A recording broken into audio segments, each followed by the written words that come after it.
Hi, this is Claudia Olivos with olivosartstudio.com. Today I'll be talking to you about working with a tetrad harmony. We spoke about a triadic harmony last time when you're working with 3 colors, and this time we're going to be working with a tetrad which uses and utilizes 4 colors. So a triadic harmony, we used an equilateral triangle to choose our 3 colors. With a tetrad, you will use a rectangle to choose your 4 colors. Last time we worked with watercolors, and this time we'll be working with acrylics. So I wanted to give you a hint about working with acrylics. So here you can see I have my little salad thing that you can use any kind of plastic paper plate or anything like that, and it should have a little bit of an edge. So this has a little bit of an edge here. The thing is that acrylics will dry super quick.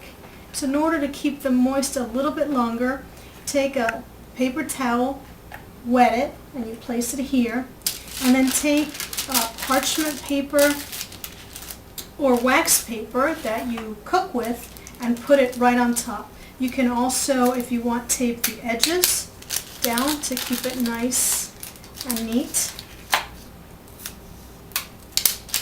And this is a really great way to keep your paint wet longer, and that's pretty inexpensive to do. Another thing, old socks to use as a rag. So anytime there's old clean socks, I put them aside, cut them out like this, and that can be my rag to clean my brush, which is very important with acrylic paint. So that's all ready. I'm going to choose my colors.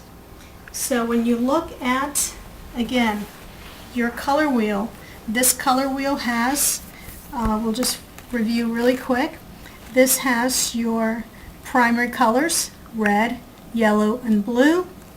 It has secondary colors over here,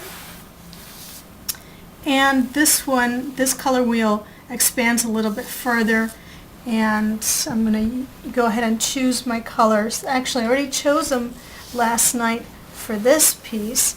So as you can see, it has this color here, which is sort of a reddish violet. It has this blue here, which goes into a green tint, just a very little bit. And it has a yellow and orange. So you can see the yellow, oranges here, the reds here, and the blue. Now I'll be adding some more of this color into the background, as I'll be adding some leaves in the background of my Frida painting. So the thing to do is here, take the colors you're going to be using and mix them up. You can even look at your chart, mix them up to arrive at a color similar to what you have chosen on your color wheel. So since mine are like a greenish tone blue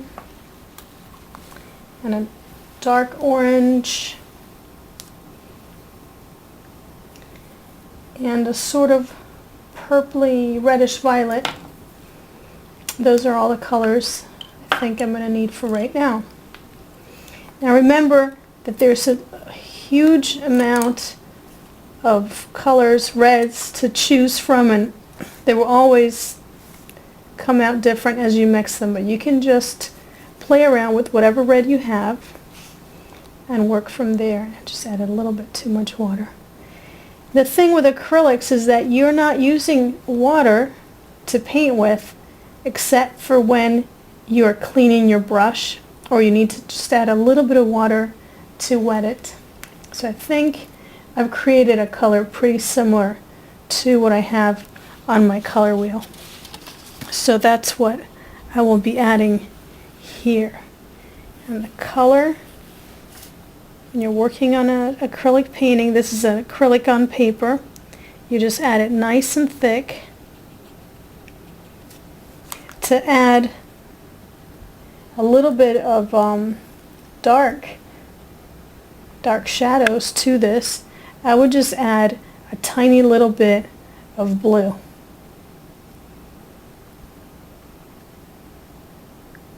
So you always want to avoid using black in any kind of painting, in my opinion, but especially when you're working on a tetrad. A square tetrad color palette always makes a bold statement, so that's something to keep in mind. And that's because every combination will always contain one primary, that you see here is the blue, with its complementary secondary, which would be the orange. Right, so it always contains that. And also it will always include two tertiary colors. And so, you know, with this you can always create really bold, exciting combinations. Now you can also use a square. With a square, as you can well imagine, it will change a bit. Okay, so it would be more like that. But it's pretty much the same thing. Now, what you have to remember is that because the palette is very strong, you should keep one color as the dominant one. So on this little painting that I'm making, my dominant color will be blue, and blue will be what I'll be using also in small ways to be the dark areas for my painting. So again, this is Tetrad Harmony, and you can see how I have used blue as a dominant color using, oops, I think that it moved a little bit, but it was using these here. Okay, so you can do the same thing with a square, have one be your dominant color, and be careful that you're not really creating mud as your colors mix. Okay, so that was a tutorial for rectangular tetrad using 4 colors. You can also do this with a square. However, one thing to keep in mind with a square is that it will be much bolder yet, and all the colors will compete with one another. So be careful with that, but have great fun with it. I'm going to keep having fun creating my Frida with mariachi. Thanks for watching. Check out our websites. Please subscribe to our channel. Thanks. Bye.